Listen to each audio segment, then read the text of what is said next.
craignez Dieu et donnez-lui gloire, car l'heure du jugement est venue. L'heure est venue d'adorer celui qui a fait le ciel, la terre et la mer et les sources d'eau. La Bible nous recommande de garder ses commandements et de suivre l'agneau partout où il va. Ainsi, le petit troupeau est un ministère qui souhaite, à travers l'étude de la parole de Dieu, faire connaître la lumière du monde, Jésus-Christ le juste.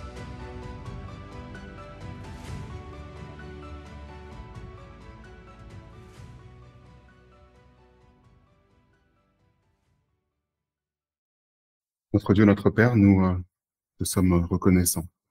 Aujourd'hui, Seigneur, tu nous instruis et nous savons que tu es parmi nous. Car Seigneur, nous savons que ton esprit nous parle. Tu vois que toute chose concourt aussi au bien de ceux qui aiment Dieu. Et nous savons que tu agis dans tous les groupes, dans toutes les familles, que tu communiques, Seigneur, tes vérités, ta vérité unique envers toutes les personnes, Seigneur, qui ont ce même esprit que toi.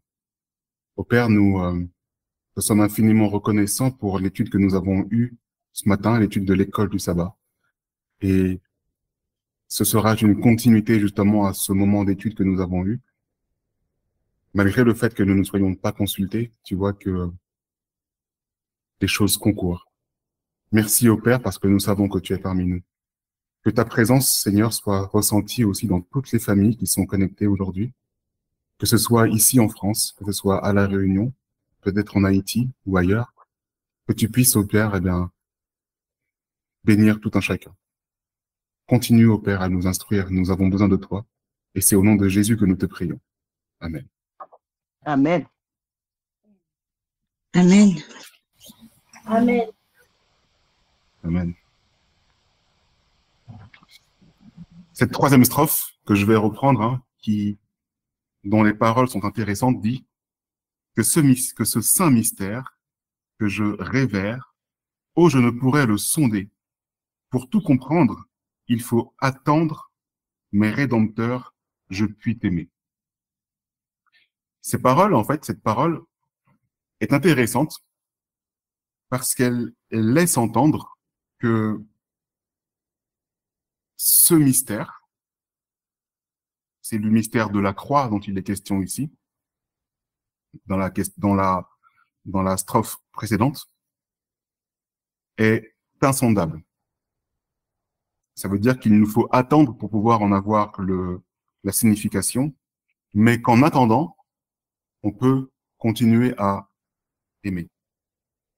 Nous allons justement voir si le mystère caché de tout temps et dans tous les âges est un mystère qui est insondable et qu'il nous faut attendre pour pouvoir en avoir la signification. Et j'ai sous-titré ici le mystère de la piété, puisque les deux sont reliés. Je fais un petit clin d'œil aussi aux jeunes de ce matin, où nous avons vu, à travers l'exemple de Jean-Baptiste, qu'il y avait des vérités qu'il a appris de manière simple, en se servant de la nature. Et Dieu nous demande que nous puissions nous servir des lois de la nature pour apprendre à le connaître. Et lorsque Dieu communique avec nous, il communique aussi par sa parole en utilisant énormément les lois de la nature pour que nous puissions facilement les intégrer. Le mystère caché de tout temps et dans tous les âges. Mais quelle est la définition du mot mystère?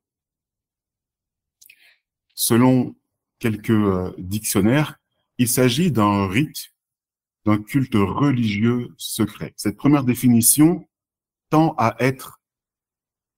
tourner autour du religieux.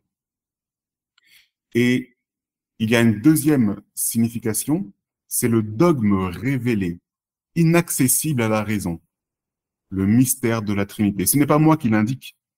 Si vous tapez si vous tapez mystère directement dans Google, vous aurez ces deux définitions qui seront affichées automatiquement.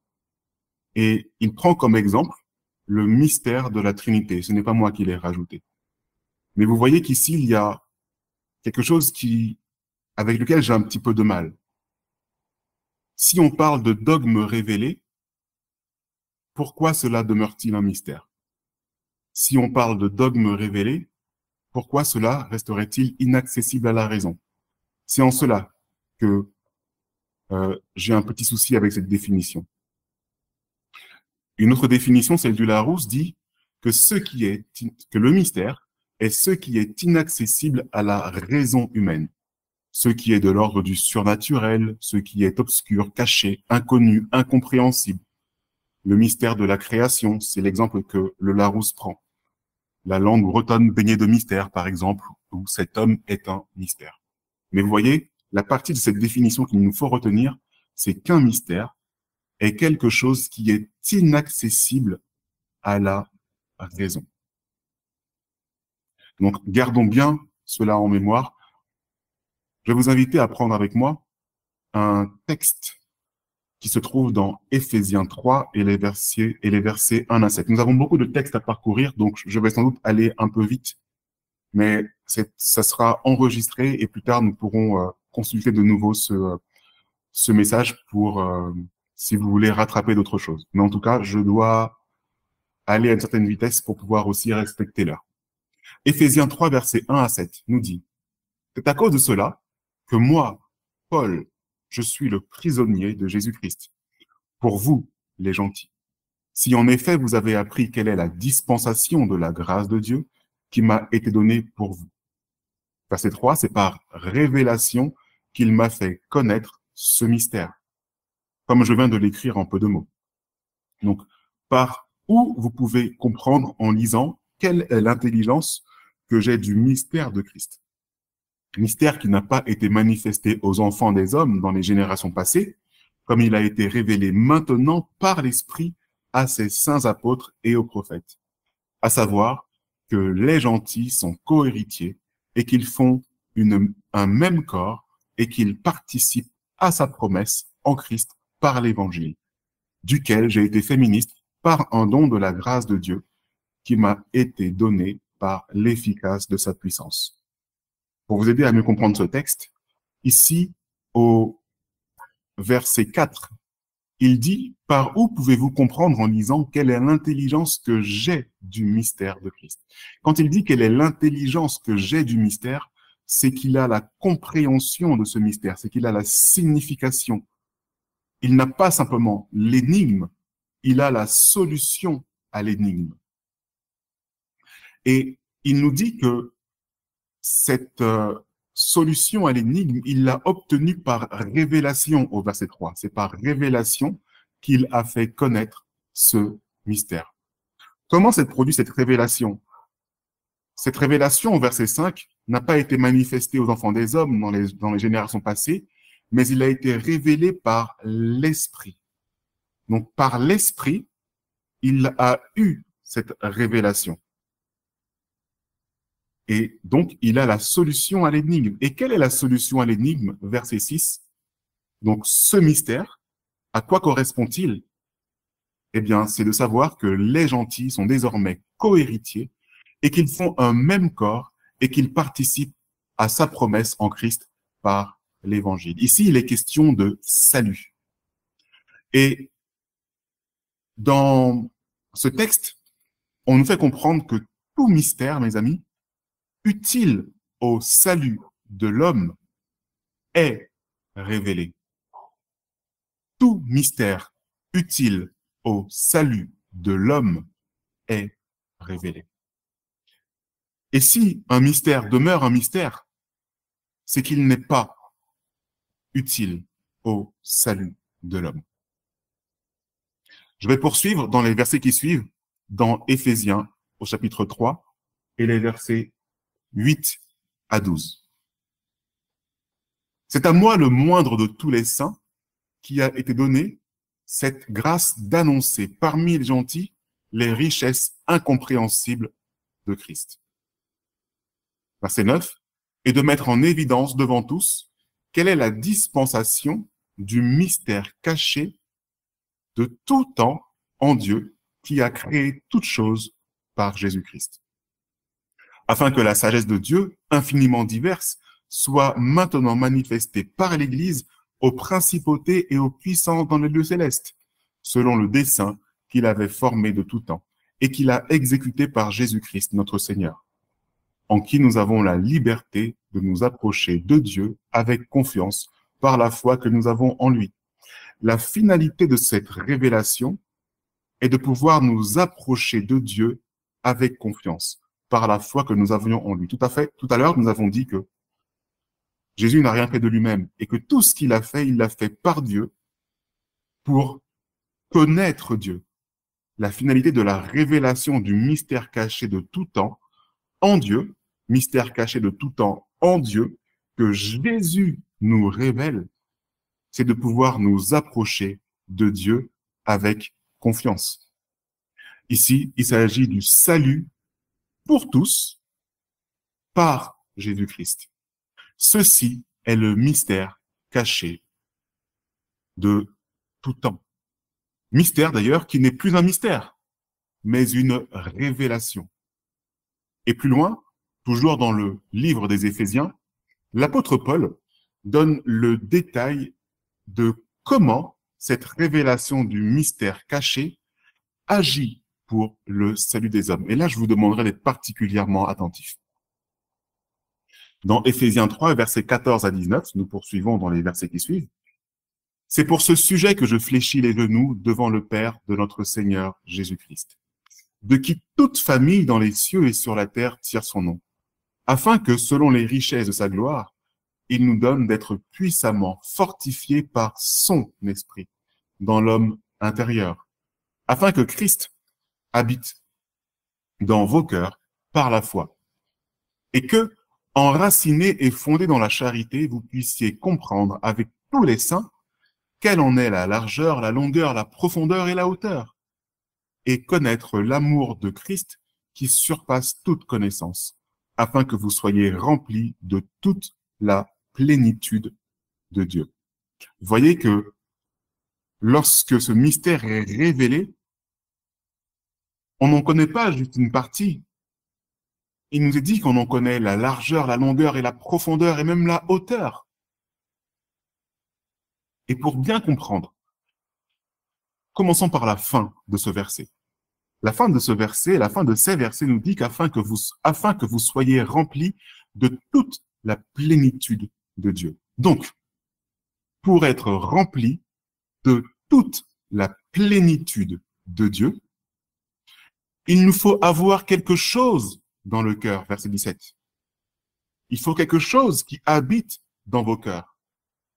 Et ce qui habite dans nos cœurs, c'est la fin du verset 16. C'est son esprit dans l'homme intérieur, dans vos cœurs, dans nos cœurs. C'est l'homme intérieur. Et son esprit fait référence à qui? Eh bien, aux deux personnages que l'on présente dès le verset 14, le Père de notre Seigneur Jésus-Christ. Je reprends. Pour que nous soyons remplis de la plénitude de Dieu, il faut qu'habite dans nos cœurs son esprit, et c'est l'esprit du Père de notre Seigneur Jésus-Christ. Amen. Mes amis, le seul mystère qui sauve, c'est la présence de l'esprit du Père et du Fils dans nos cœurs. Et c'est aussi la révélation de ce mystère. Et la révélation de ce mystère, qu'est-ce que c'est? C'est la présence de l'esprit du Père et du Fils dans nos cœurs. C'est le seul mystère, la seule mystère révélé qui peut nous sauver. Nous pouvons lire aussi dans le livre de Romains 16 et le verset 25 à 27. À celui qui peut vous affermir selon mon évangile et la prédication de Jésus-Christ, selon la révélation du mystère caché pendant plusieurs siècles, mais présentement manifesté par les écrits des prophètes selon l'ordre du Dieu éternel, et annoncée à toutes les nations, afin qu'elles obéissent à la foi. À Dieu seul, sage, soit la gloire dans tous les siècles, par Jésus-Christ. Amen. Remarquez à nouveau la notion de révélation.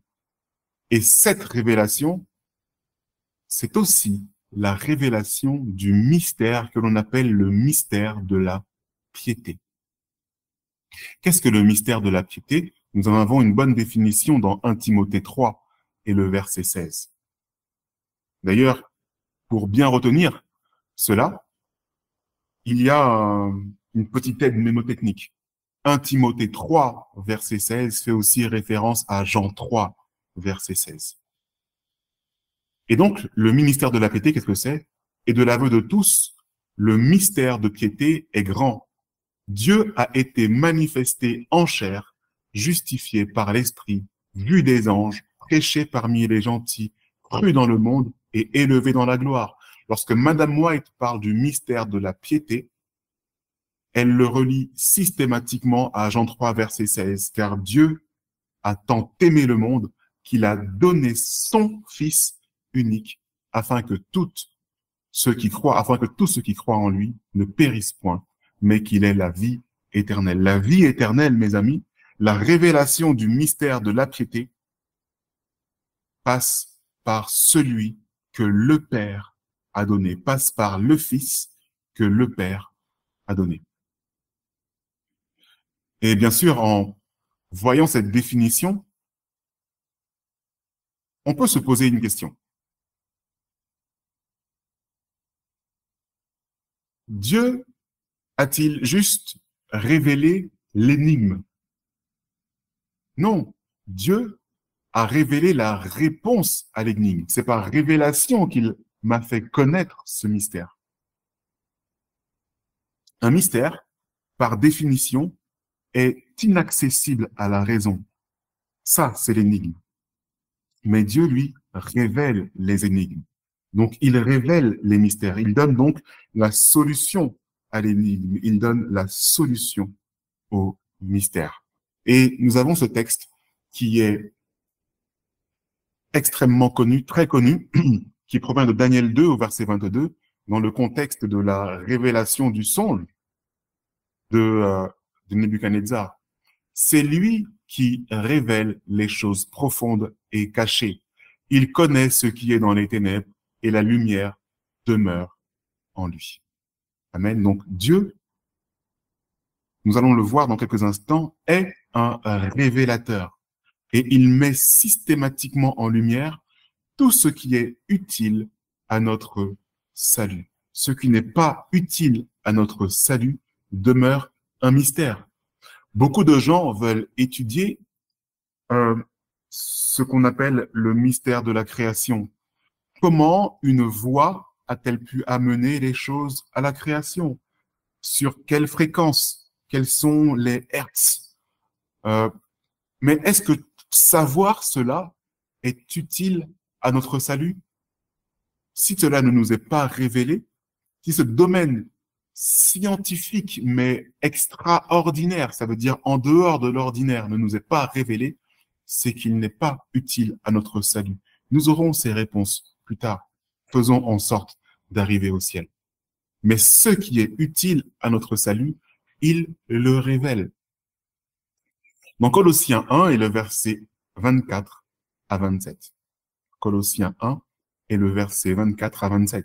Je me réjouis maintenant dans mes souffrances pour vous, et j'achève de souffrir en ma chair le reste des afflictions de Christ pour son corps qui est l'Église, dont j'ai été fait ministre selon la charge que Dieu m'a donnée auprès de vous pour annoncer pleinement la parole de Dieu.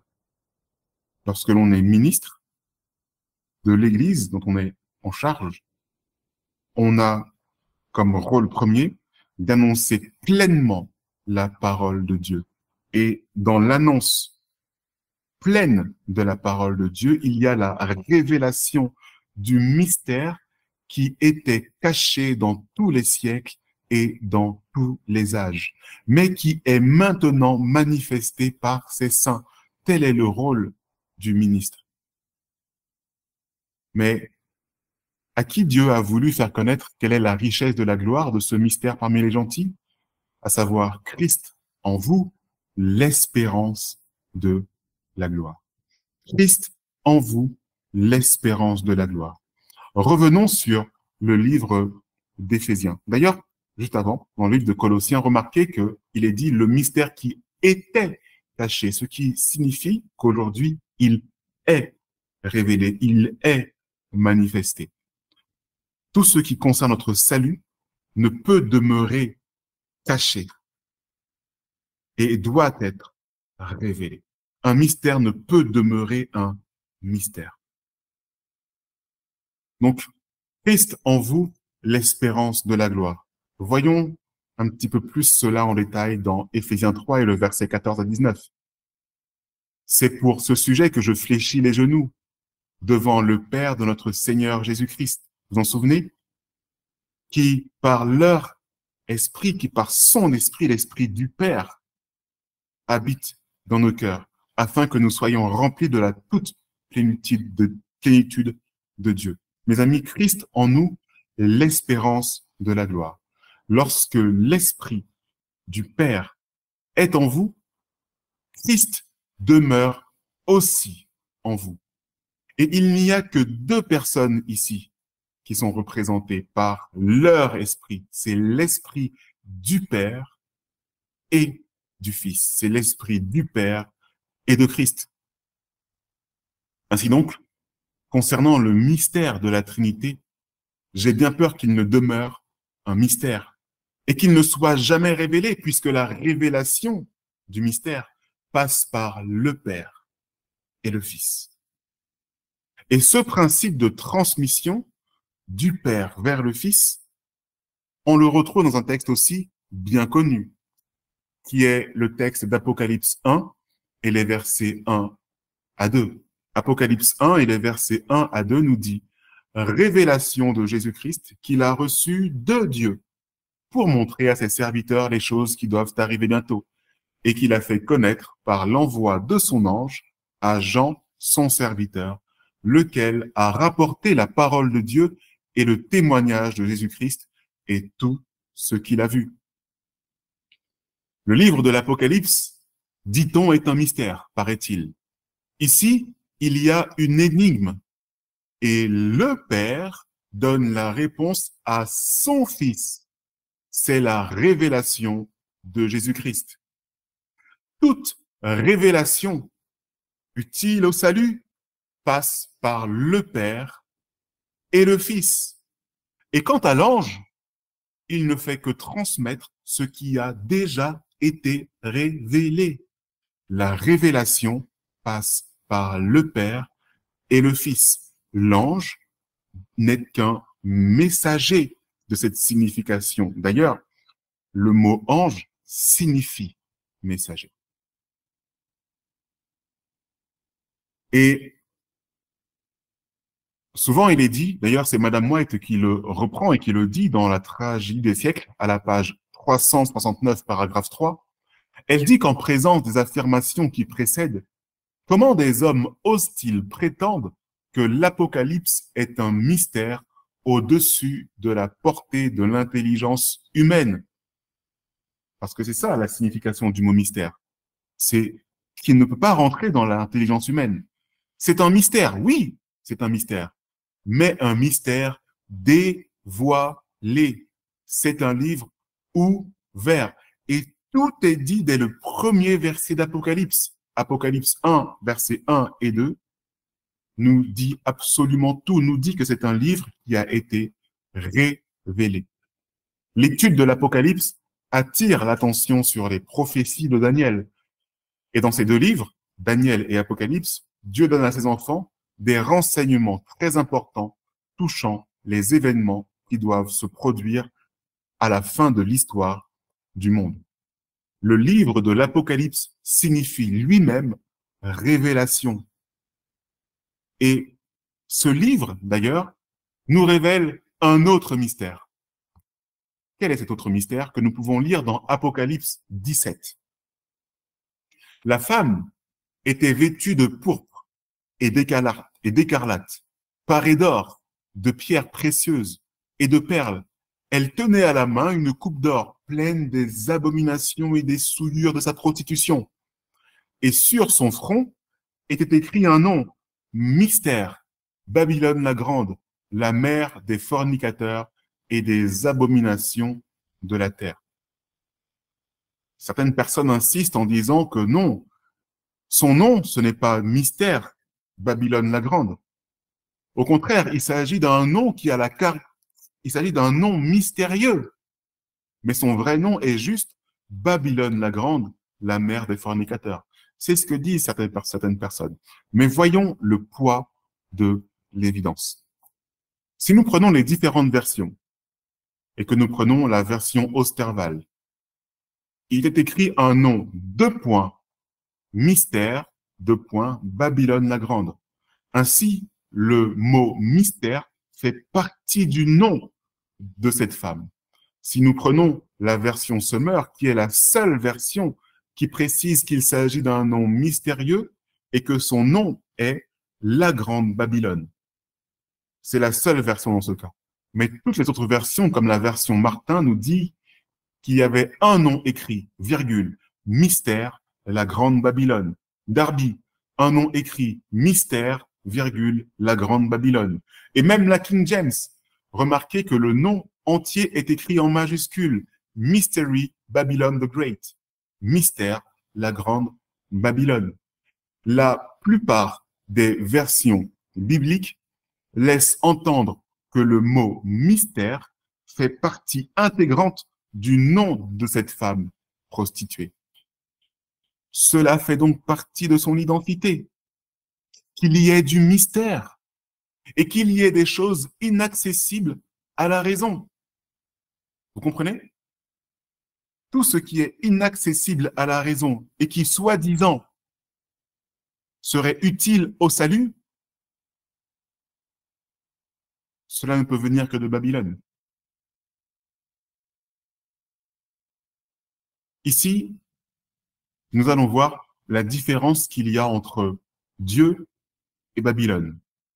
C'est que Babylone veut garder ses secrets, elle veut garder les choses cachées, elle veut garder les choses de manière mystérieuse. C'est son identité. Mais Dieu, lui, est un révélateur et il va révéler le mystère de Babylone. Ce qu'elle voulait cacher sera révélé au monde entier. Ainsi, dans Apocalypse 17 et le verset 7, et l'ange me dit, pourquoi es-tu stupéfait? Je te dirai, je te révélerai le mystère de la femme et de la bête qui la porte et qui a les 7 têtes et les 10 cornes. Mes amis, inutile d'aller plus loin sur ce mystère de la femme. Inutile d'aller plus loin sur l'explication de ce mystère. Ce sont les desseins des nations qui s'opposent à Dieu. Simplement, retenons que Dieu met au grand jour leur plan inique.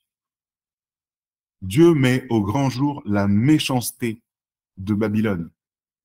Dieu est un révélateur. Alors, à plus forte raison sur sa propre personne, il va tout nous dire sur sa constitution, sur la façon dont il est fait. Dans Luc au chapitre 8 et le verset 17, « Car il n'y a rien de secret qui ne doive être manifesté, ni rien de caché qui ne doive être connu et venir en évidence. » Ce qu'il faut retenir encore une fois, c'est que Dieu est un révélateur et qu'il a tout révélé. Dieu a tout révélé à son Fils. Et Jésus, à son tour, nous communique cette vérité par son ange.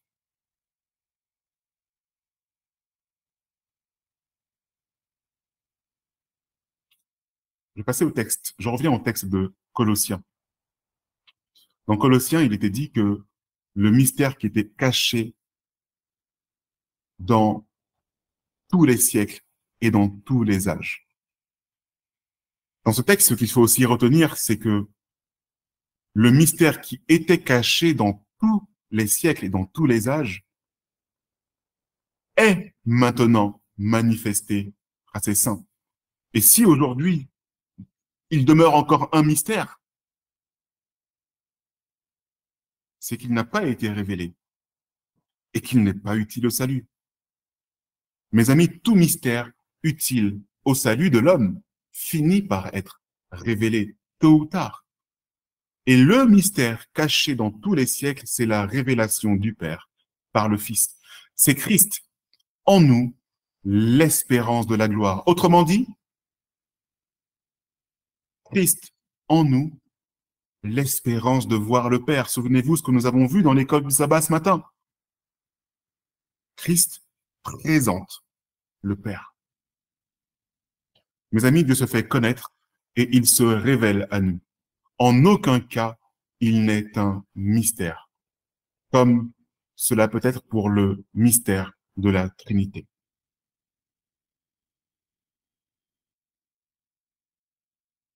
Les 4 versets que vous avez à votre écran suivants, donc les 4 versets suivants, nous montrent que le mystère le plus ancien, bien avant la création, a été révélé. C'est un mystère bien ancien. Ce n'est pas quelque chose de nouveau qui a été révélé. Romains 16, verset 25. À celui qui peut nous affermir selon mon évangile et la prédication de Jésus-Christ, selon la révélation du mystère caché pendant plusieurs siècles. Pendant plusieurs siècles, on ne sait pas si c'est bien avant que le monde ne fût. Mais Éphésiens 3, verset 9, va nous en dire un peu plus. Et de mettre en évidence devant tous quelle est la dispensation du mystère caché de tout temps en Dieu qui a été créé par toute chose, en Dieu qui a créé toute chose par Jésus-Christ. Donc ici, ce mystère caché était caché de tout temps, autrement dit de tout temps d'homme. Colossiens, verset 26, le mystère qui était caché dans tous les siècles et dans tous les âges. Inutile d'aller plus loin, nous avons compris que bien avant que le monde ne fût, il y avait un mystère. Et ce mystère a été révélé lorsque Christ est venu en chair pour le salut de tous. 1 Corinthiens 2, verset 7. Mais nous prêchons la sagesse de Dieu, un mystère, sagesse cachée, que Dieu avait destiné avant les siècles. Et là, c'est encore plus précis. Le texte le plus parlant est celui d'Un Corinthiens 2, verset 7, qu'il avait destiné avant les siècles. Mes amis, ce mystère a été révélé de Dieu à son Fils. Le mystère en lui-même, c'est Dieu qui a envoyé son Fils unique afin que tous ceux qui croient en lui ne périssent point, mais qu'il ait la vie éternelle. Et ce mystère révélé de Jean 3, verset 16, mes amis, c'est le mystère de la piété. Ce mystère révélé depuis le début était prévu bien avant les siècles. Ce qui veut dire que le mystère caché de tous les âges, ce ne peut pas être le mystère de la Trinité, qui n'est apparu que quelques siècles après Christ.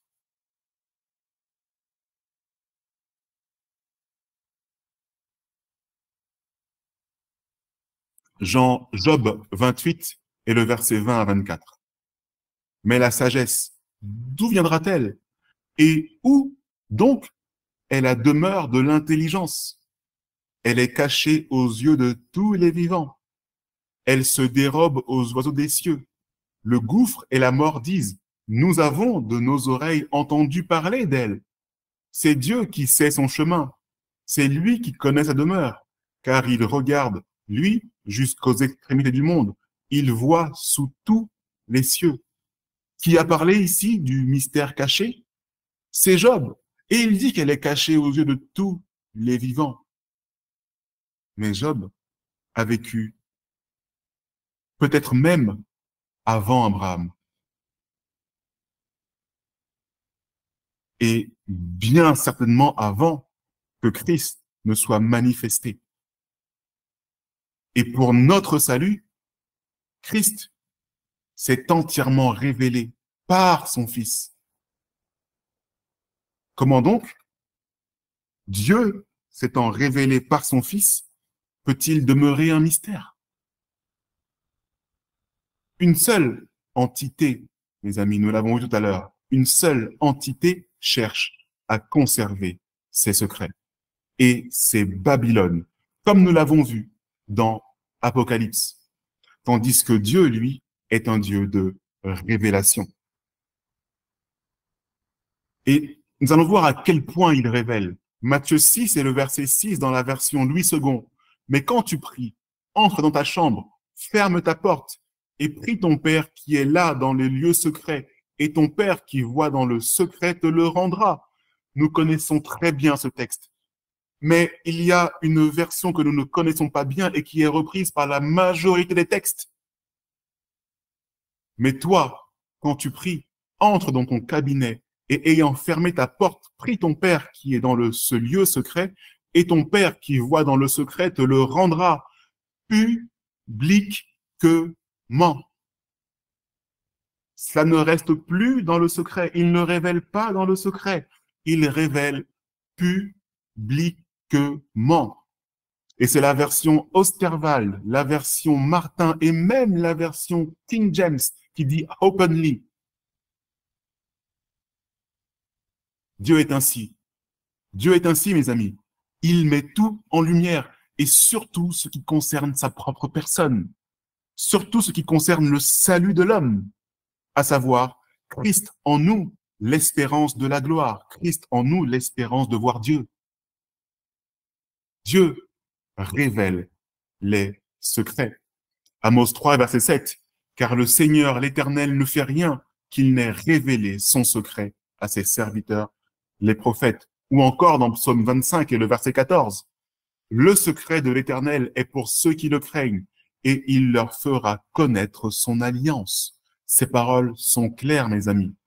Dieu se révèle à quiconque lui demande. Et nous avons encore ce texte dans Jérémie 33 et le verset 3. Invoque-moi et je te répondrai. Je te révélerai de grandes choses et des choses secrètes que tu ne connais pas. Jérémie 33 et le verset 33. Et lorsqu'il révèle, il fait en sorte que nous comprenions ce qu'il nous révèle. Et c'est là qu'il fait appel à des choses concrètes, aux lois de la nature qu'il a instaurées dès la création. La création, ce sont les lois de la nature, mes amis. D'abord, il a instauré les lois de la nature, et sur ces lois de la nature, il a posé l'homme pour qu'il puisse être instruit grâce à la nature, grâce aux lois naturelles. Et c'est cela, la voie de la sagesse et de la raison. Proverbe 5 et le verset 1 nous dit, « Mon fils, sois attentif à la sagesse que je t'inculque. Prête l'oreille à mes paroles qui t'enseignent la raison. » Proverbe 8 et verset 1, « Écoute la sagesse. » Écoutez, la sagesse appelle. La raison élève sa voix. Un mystère est par définition ce qui est inaccessible à la raison humaine. Mais quand Dieu parle et quand Dieu donne de la sagesse, il enseigne la raison. Il enseigne ce qui est accessible à la raison humaine. Et qu'est-ce que la raison? C'est la faculté propre à l'homme par lequel il peut connaître, juger et se conduire selon des principes. La raison considérée par opposition à l'instinct. C'est un ensemble de principes, des manières de penser permettant de bien agir et de bien juger, une décision conforme à la raison. Donc au final, mes amis, la raison s'appuie sur un fondement qui est compréhensible par l'être humain. Et lorsque Dieu enseigne des choses utiles à notre salut, il le fait selon des bases compréhensibles par l'être humain. C'est pourquoi, je le reprends, Jésus employait souvent des images liées à l'agriculture, à la pêche ou à des éléments de la nature. Nous avons la parabole du semeur, par exemple. Loi de la nature. car il savait que le raisonnement humain devait s'appuyer sur un fondement concret, mesurable, quantifiable. Ainsi, lorsque l'on connaît la doctrine du Père et du Fils, il est possible de la comprendre parce qu'elle est mesurable, elle est quantifiable. Je peux comprendre la doctrine du Père et du Fils parce que je suis moi-même Père, ayant engendré un Fils. Mais dans le mystère de la Trinité, comment puis-je être Père et être en même temps Fils? Alors je vous vois venir. Oui, mais tu sais, tu es Angelo, tu es à la fois Père et Fils, parce que j'ai un enfant, certes, et j'ai aussi un Père, donc je suis Père et Fils. Mais attendez, je m'appelle Angelo, et j'ai une quarantaine d'années. Imaginez que je m'appelle aussi Evan, et que je sois adolescent. Il y a un problème là. Les scientifiques s'intéresseraient à mon cas. Si je devais à la fois m'appeler Angelo et à la fois m'appeler Evan, si je devais à la fois avoir 40 ans et à la fois être adolescent, ce n'est pas possible. Ce n'est pas mesurable. Ce n'est pas quantifiable. Le cerveau ne peut classer une telle information. Et c'est en cela que cela demeure un mystère.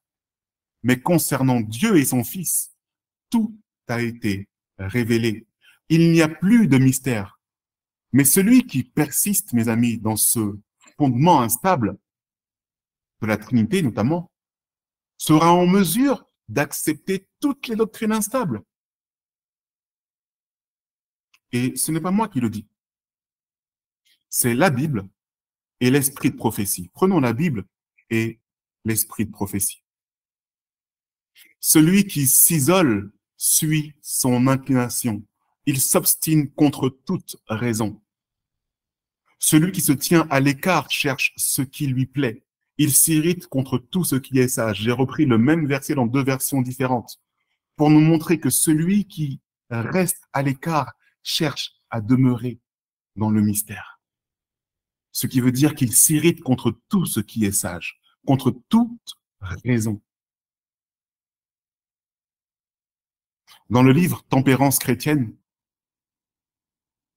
page 56, paragraphe 2, quel aspect tout différent, la société ne présenterait-elle pas si les convoitises et les inclinations étaient soumises à la raison et à la religion? Dieu n'a jamais voulu le triste état de choses. C'est la grossière violation des lois naturelles qu'il a produites. Je suis un père et j'engendre un fils. Je ne peux pas être à la fois un père d'une quarantaine d'années et aussi un fils adolescent. Ce n'est pas possible. C'est la grossière violation des lois naturelles qui pousse les personnes dans leur retranchement, dans leur inclination à rester dans le mystère et en dehors de la raison. Ce n'est pas moi qui le dis. Dans Tempérance chrétienne, à la page 165 et paragraphe 1, en parlant de l'expérience est le meilleur des professeurs. Une expérience véritable est évidemment supérieure à des connaissances purement théoriques. Mais beaucoup se font illusion au sujet de ce qui constitue l'expérience.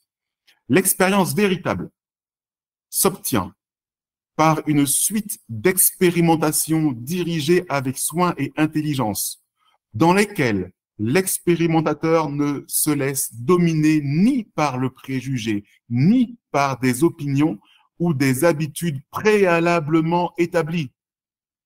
Les résultats sont notés avec une grande sollicitude et un ardent désir d'apprendre, de progresser et de se réformer sur tous les points où l'on n'agit pas en conformité avec les lois physiques et morales.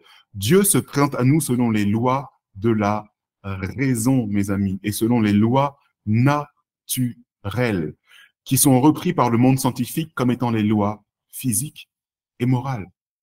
Il nous permet de l'expliquer. Et toujours concernant l'expérience, ce que plusieurs gratifient du titre d'expérience n'est pas expérience du tout. C'est simplement la conséquence de leur habitude ou d'une propension suivie nonchalamment et souvent par ignorance. Ils n'ont pas mis à l'épreuve par une expérimentation impartiale l'un principe qui était en jeu, c'est-à-dire l'expérience qui est en opposition avec la loi naturelle. Leur problème, c'est ça, c'est que leur expérience est en opposition avec la loi naturelle. Et remarquez qu'elle fait comprendre que c'est souvent parce qu'on a suivi les expériences des autres. C'est des habitudes, c'est ce qui a été pris d'autres personnes. Remarquez ce qu'elle dit encore ensuite, qui est en conflit avec les principes immuables de la nature. Tout cela ne mérite aucune créance. La superstition, mes amis, la Trinité est une superstition qui est un fruit d'une imagination maladive, est souvent en conflit avec la raison et les principes scientifiques. Plusieurs personnes considèrent comme une folie ou une cruauté dont elles... Alors, je reprends. Plusieurs personnes considèrent comme une folie ou une cruauté dont elles ont à souffrir que l'on se permette de révoquer en doute ce qu'elles ont appris par leur expérience personnelle. Mais des expériences mal dirigées sont une source d'erreurs des plus fécondes. Nombre d'invalides le sont pour la vie uniquement parce qu'il n'est pas possible de leur faire comprendre qu'ils ne doivent pas se baser sur leur expérience.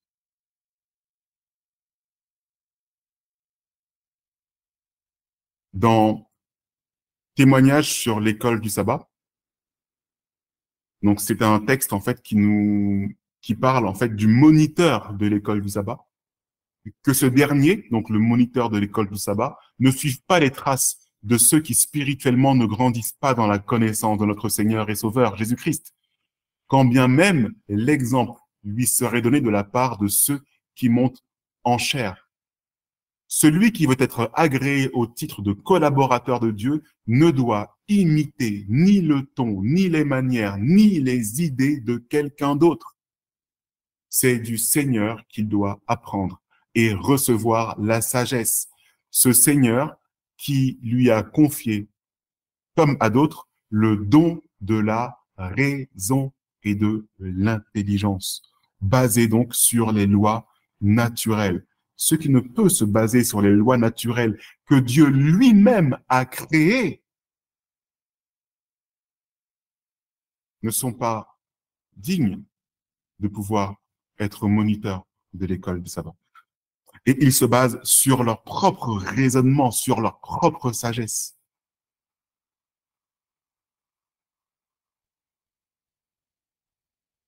Dans Conseil pour l'école du sabbat, donc c'est le paragraphe, ah non, c'est un autre texte, excusez-moi. Donc Conseil pour l'école du sabbat, page 13, paragraphe 2. Chaque enfant de Dieu devrait connaître les Écritures et pouvoir, en suivant l'accomplissement de la prophétie, expliquer notre position face à l'histoire de ce monde. La Bible fut écrite pour les gens du peuple, aussi bien que pour les érudits, et tous peuvent la comprendre. Il ne peut pas y avoir de mystère dans la parole de Dieu, car elle a été faite pour notre salut, et tout ce qui a été fait pour notre salut est révélé à un moment donné. Les grandes vérités qui constituent le fondement du devoir de l'homme envers son prochain et son créateur y sont clairement révélées. Et ceux qui cherchent vraiment la vérité ne peuvent se tromper. Nous ne sommes pas laissés dans l'incertitude quant à la voie à suivre, comme si nous nous tenions à une croisée des chemins, ne sachant quelle direction prendre. La vérité est notre guide. Elle constitue une colonne de nuée pendant le jour, une colonne de feu pendant la nuit. Ce texte poursuit au paragraphe non plus 2, mais paragraphe 3, que les nombreuses opinions contradictoires concernant les enseignements de la Bible ne révèlent pas de points obscurs, ne relèvent pas de points obscurs dans le livre lui-même, mais de l'aveuglement et des préjugés de la part des interprètes. Les hommes ignorent les déclarations claires de la Bible pour suivre leurs propres raisons perverties. Se vantant de leur connaissance intellectuelle, ils ne tiennent pas compte de la simplicité de la vérité. Ils abandonnent la fontaine d'eau vive pour boire à la source empoisonnée de l'erreur. Mes amis, le mystère de la piété en opposition au mystère de la Trinité. Le mystère de la piété se veut simple, selon les lois naturelles de la transmission et de l'engendrement, à opposer au mystère de la Trinité dans lequel il n'y a pas d'engendrement. On sort des lois naturelles.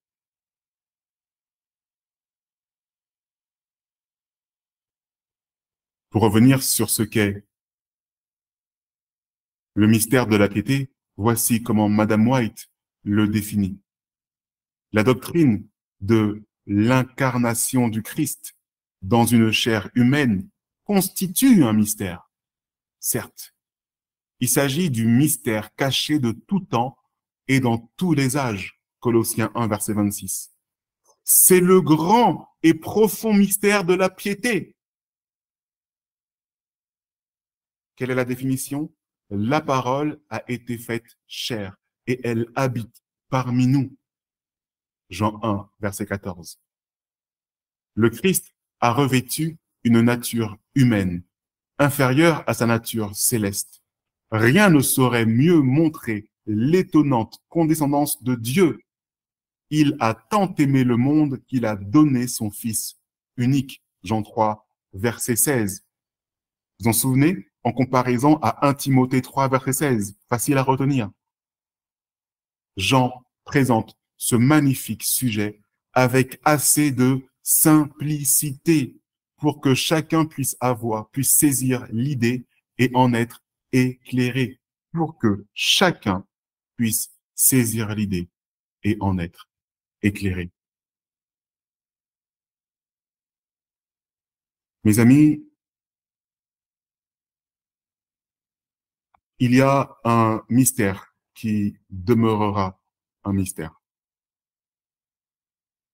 Et c'est le mystère de la Trinité. Parce que ce mystère de la Trinité ne fait pas appel à la sagesse, ni à la raison, ne fait pas appel aux lois de la nature, que Dieu a lui-même instauré au moment de la création. Mais il est un mystère caché de tout temps et dans tous les âges, qui est le mystère de la piété, nous rappelle Madame White. Et ce mystère, lui, a été révélé en ce que Christ, en ce que la parole a été faite chair. Et que désormais, elle est accessible pour tous. Et il ne nous reste plus qu'à mettre notre foi dans cette révélation. Mes amis, j'espère que ce message nous aura éclairés sur le fait que Dieu ne se veut pas mystérieux et que rien de ce qu'il fait pour notre salut ne demeurera mystérieux. À tous ceux qui lui demanderont à genoux dans l'étude, ils seront éclairés et recevront révélation.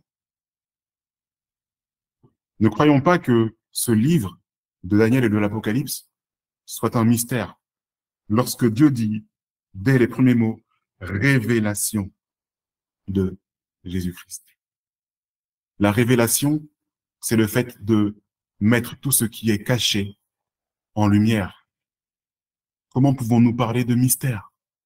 Comment pouvons-nous continuer à parler de mystère de la Trinité, mystère sur la personne de Dieu, mystère sur la personne de Jésus, quand l'apôtre Paul lui-même dit que ce mystère caché de tout temps a été révélé. Et c'est le mystère de la piété. Puisse Dieu vous fortifie en tout cas dans l'étude de sa parole et qu'il continue à vous éclairer et à vous révéler ces vérités. Et qu'il se révèle lui-même à vous. Puisse Dieu vous bénir. Amen.